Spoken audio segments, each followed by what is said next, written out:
So, to those of you who love giving flowers as a gift, or maybe you know somebody that lives near Elizabeth in Ottawa, or maybe you simply want to start your own flower shop business, make sure you come over and say hello and let her know that you listened to this interview and you're just coming over and giving her some good energy because we all need that, right? Hey, welcome, Elizabeth. I'm thrilled that you're here and I would just love for you to introduce yourself. So, can you share with the community exactly what you do?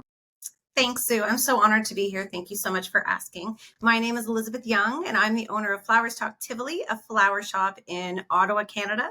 I've been in business for 20 years. I first opened up a small flower shop, and then 10 years later, expanded and purchased a larger existing flower shop. And so it's been a journey of 20 years, but the last 10 years of bringing those two brands together, it's been quite the ride. Oh, I love that I met you in Ottawa. Was it like 6 years ago? So when I met you, you were not really on the gram with a strategy or any kind of intention.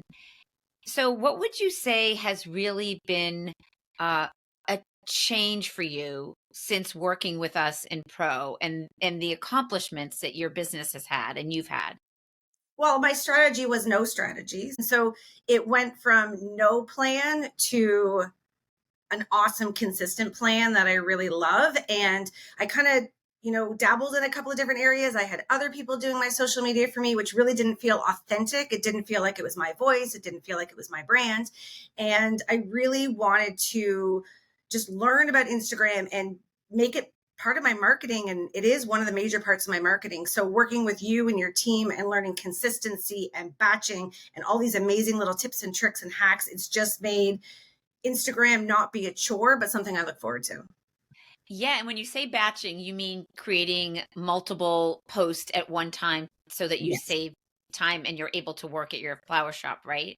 Exactly. Or I Ye can be away with my family for the weekend and not be worried, not be like, oh, I didn't post something. I didn't post something. So just having a plan so that it's consistent because the flower shop goes through all these different waves of being crazy busy. So before having a plan, you would hear almost crickets from me during like the week before Valentine's Day or the week before Mother's Day. And those are times when we really have to double down on our marketing on social. So having that plan in place made it seamless.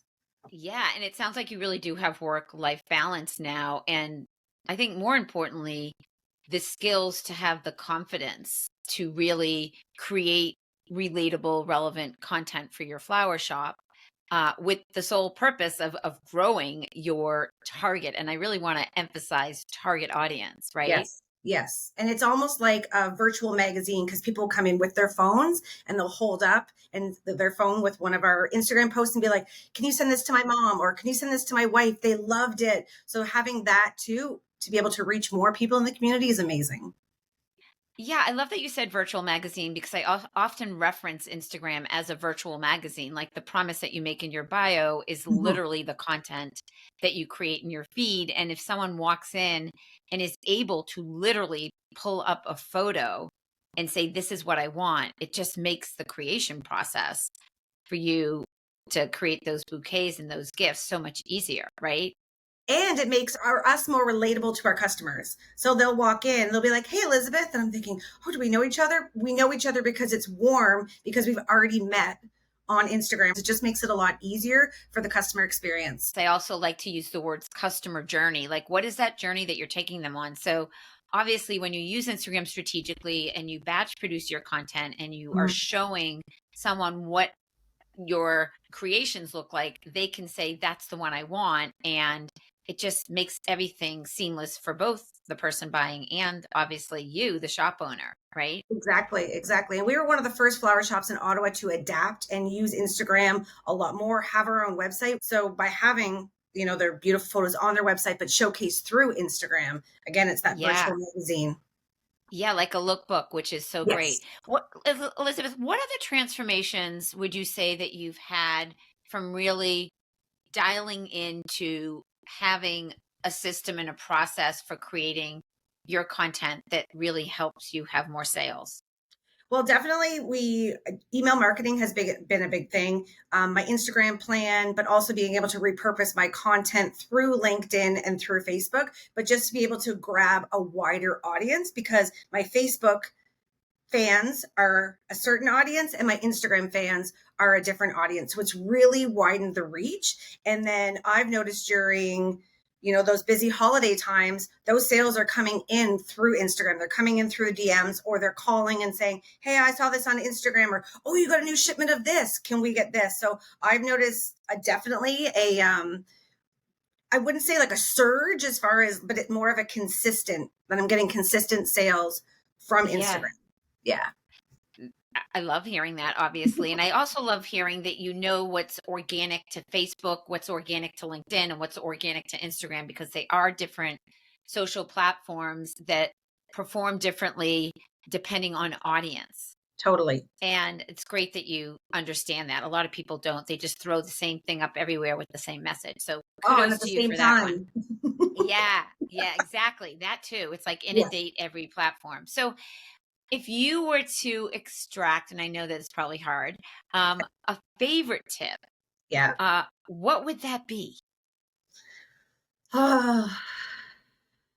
It's like consistency and batching.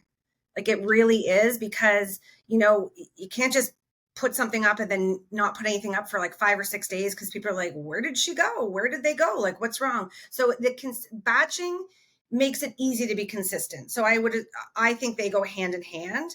So Yeah, to be able to sit down and batch and get a whole bunch done at a time, as opposed to like having all those tabs open in your brain. It's like the Instagram tab is open and I can just, shoot all yeah. my content and then work on my hooks and my captions. And it feels so easy and it feels so fun.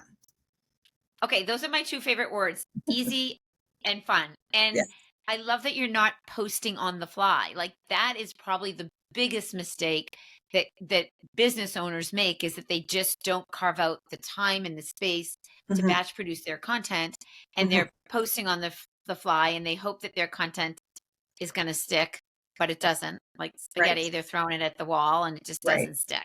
Exactly. Exactly. Or they get overwhelmed and they overthink. And then it's one of the many things on their to do list. And at the end of the day, they haven't posted anything. I do stories on the fly because I think that's fun.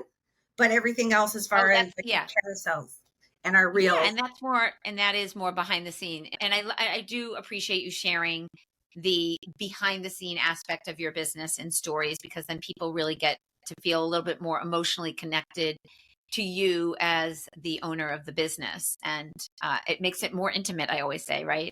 And it can be little fun, quirky things. They're only going to live for 24 hours. You can put up some fun stuff, show the mess on the floor, show all those things. That doesn't need to live in my pretty Yeah. little squares.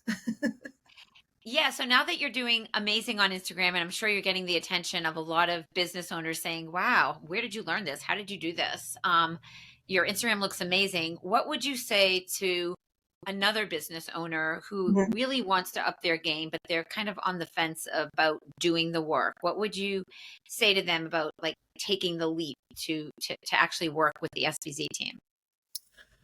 Oh, there's so many things because people do say to me like, "Who does your social? Who does your social?" And I'll say me, and they're like, "What? How do you find the time?" And so it is the batching and consistency. But I'll say like behind the scenes, I've got a team, and so to be able to have like the minds of the coaches to be able to work with to pick those brains. I love our weekly calls with those tips and tricks, and then to learn all the different things from all the different businesses that are collaborating within the office hours too. It's awesome. It's a wealth Yeah, of I think information. I think so much of the power of community and putting yourself in an environment with like-minded business owners and entrepreneurs is so underrated. I think Mhm. as business owners, we tend to be lonely and we want to learn from others. And it really sounds like you get a lot of insight from other people's industries that you're able to take and apply to your strategy, which is great. Oh, and it's amazing because you get on a call, and even if you don't have an exact question ready to go, you see other people's questions and it's like, "Oh, how did you know that was in the back of my mind?" And it's not what I love too. It's not just Instagram. People are working on building their email list, they're working on their launches. Like everybody's feeling kind of the same different, Right. growing Yeah. pains at different levels, and I love it. Yeah, and at Really the end of enjoy the it. day, Instagram is simply a free marketing tool to take people where you want them to go so that you can stay connected with them in some way that continues to pique interest and bring value. And it sounds like you're doing all of that so well. And we are so like clapping it up here over at the SBZ team to, to see a student just take all the things that we teach in the lessons and apply it. So, thank you so much for sharing that. Are there Thank any you. final words that you want our audience to hear? Just just do it. Jump, make the leap, do the things. So I've got the flower shop account. And because of having the support from your team, I've been able to start another account for my flower shop coaching business. But it's just a baby account. But what I love is that it's growing so organically that the people that I'm reaching, the people that are following me, are my target audience. They're not just a whole bunch of bots and spammers. They're not just random people. They're actual flower shop retail flower shop owners. And so I know that my content that I'm posting there is connecting with the right people. And that feels really good because I wouldn't have had the knowledge to be able to do that with Yeah, any. music to my ears, and I want to leave everyone with this point, which is when you create relatable, relevant content for your audience, you attract the right audience, the right people who are interested in you. And it doesn't matter the size of it. It really doesn't. It matters if they're interested and what you're sharing resonates for them. You have the right attitude, the right knowledge, the right experience from being in our coaching program. And you're able to take all of that to any new opportunity that comes your way, which is just, I so appreciate hearing that. And I'm sure everyone tuning in right now is like, wow, that is true because likes and views do not pay the bills.